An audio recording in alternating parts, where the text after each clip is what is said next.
اور کہتے میں 30 کلومیٹر جہاں سے میں رہتا ہوں میں سائیکل پہ آیا ہوں اور یہ 8 فلور میں نے آپ کے چڑھی اور کوئی اس کو سانس نہیں پھولا کچھ نہیں, بڑے تسلی سے آرام سے وہ بیچارہ کرسی پہ بیٹھا ہوا. تو مجھے کہنے لگا کہ مجھے وہ دعائیں دوبارہ بنا دیں. میں نے تو اب اگر مجھے سرجری کی ضرورت ہوتی تو میں 30 کلومیٹر سائیکل چلا سکتا تھا.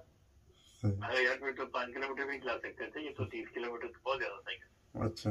اور پھر آپ 8 فلور چڑھ کے آئے اور آپ کو کچھ بھی نہیں ہوا, نہ سانس چڑھا نہ کچھ ہوا. تو انہوں نے نہیں کروائی, انہوں نے بس وہ دوائیں کھاتے رہے اور کھا رہے ہیں بھی. اب تو کافی دیر مجھے ملے نہیں وہ, لیکن اس کے بعد میں نے کسی سے پتہ کیا تھا تو انہوں نے آپریشن نہیں کروایا, وہ ٹھیک ہے اسی طرح وہ روزانہ سائیکل چلاتے ہیں, بھاگتے ہیں, دوڑتے ہیں, ماشاءاللہ, وزن اٹھاتے ہیں, سارا کچھ کرتے ہیں ماشاءاللہ. تو پھر ایک اور تھے یہاں ہمارے رونہائم ہے, یہاں ہمارے ایک شہر فرینکفرٹ کے ساتھ جی, میں نام نہیں بتاتا سعید کا, لیکن وہاں کے وہ رہنے والے تھے. And he was 45 years old. تو وہ آئے میرے پاس, وہ آگے کہنے لگے میرا ٹیسٹ ہوا تھا تو وہ ڈاکٹروں نے مجھے بائی پاس کہا اور مجھے انہوں نے 8 ہفتے دی. اچھا, کہ 8 ہفتے کے بعد تمہارا بائی پاس ہوگا. تو میں نے نہیں بائی پاس کرانا, مجھے کوئی دوائی دیں تو اسٹنٹ وغیرہ ڈال دیں, لیکن میں نے بائی پاس نہیں کراؤں. میں نے ان کو بھی خیر کچھ دوائی بنا کے دی.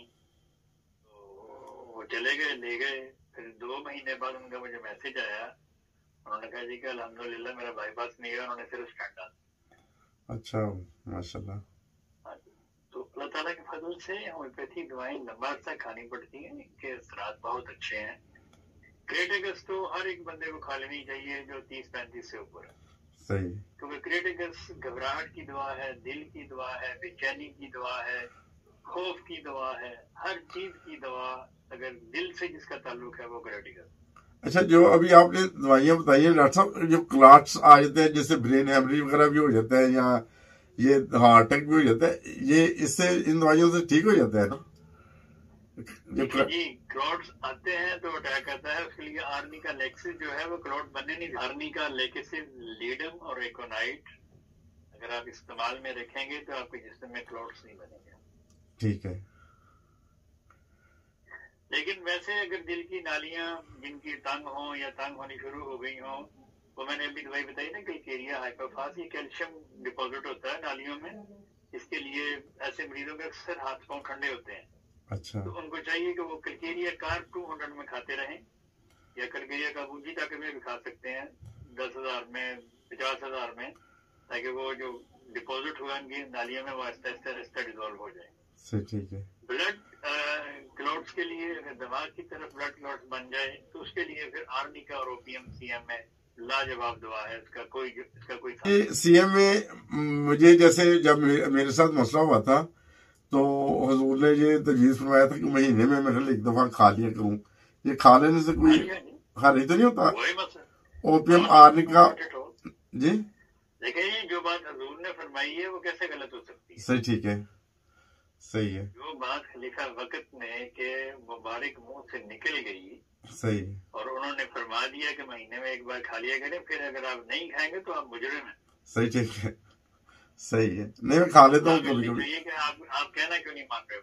نہیں کھاتا ہوں میں نا, کوشش کرتا ہوں یاد رہے نا, کھا لیتا ہوں میں. کوشش نہیں کرنی, دوائی کھانی ہے. صحیح, ٹھیک ہے. حکم ماننا ہے, ان کا حکم ہے پھر ماننا. صحیح, ٹھیک ہے, انشاءاللہ تعالیٰ.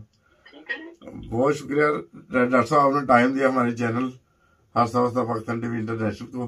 اللہ تعالیٰ فضل فرمانے والا ہے. لیکن 1-2 دعائیں میں آپ کو اور بتا دوں. برائٹا میور ایک دعا ہے, اگر وہ 3x یا 30 میں کھائی جائے تو اس سے بلڈ پریشر کنٹرول رہتا ہے نیچے والا. ٹھیک ہے. تو یہ بھی مطلب میں اس لیے بتا رہا ہوں, اکثر لوگوں کو کئیوں کو ہوتا ہے کہ ہمارا اوپر والا نیچے والا, اوپر والا ٹھیک ہے, نیچے والا اوپر ہے. صحیح, وہ زیادہ ہے. تو اس کے لیے یہ برائٹا میور 30 میں یا 3x میں اگر استعمال میں رکھی جائے تو وہ بھی نارمل ہو جاتا ہے. اچھا ڈاکٹر صاحب, آپ تو ماشاء اللہ ڈاکٹر سے آپ کا تعلق ہے. میں نے ہاتھ میں وہ سنگلی سی پہنی ہوئی ہے. یہ آج سے تقریباً کوئی 4-5 سال پہلے نا میرا بھائی میرے لیے لے کے آیا تھا ملائیشیا سے نا, تو اس میں وہ بتاتے ہیں وہ میگنیٹ ہے. اس سے پہلے میں نے بہت دفعہ ایمبولینس بلانی پڑتی تھی, مجھے بلڈ پریشر جو میرا شوٹ کر جاتا تھا نا. تو تقریباً 5 سال سے یہ سنگلی پہن آئی ہے. دوائیاں میں کھا رہا ہوں اپنی روٹین کے مطابق نا. مگر یہ سنگلی پہنی ہوئی میگنیٹ والی نا، اس کے بعد مجھے ایمبولینس نہیں بلوانی پڑ رہی. اس کا بھی کوئی افیکٹ ہو سکتا ہے ویسے نارمل؟ لیکن یہ سنگلی کیا کرتی ہے یہ تو مجھے نہیں پتا. اور آپ کو میگنیٹ ہے اس کے اندر، میگنیٹ ہوتا ہے، کوئی میگنیٹ ہوتا ہے، وہ پیتل وغیرہ. مجھے دیکھیں جس چیز کا مجھے علم نہیں اس کے بارے میں بات نہیں کروں. اچھا صحیح. مجھے جس کا علم ہی نہیں میں کیا بتاؤں گا. صحیح. چلے شکریہ بہت ڈاکٹر صاحب، آپ نے ٹائم دیا، بہت شکریہ. پرابلم. You welcome. جزاک اللہ سر. السلام علیکم ورحمۃ اللہ.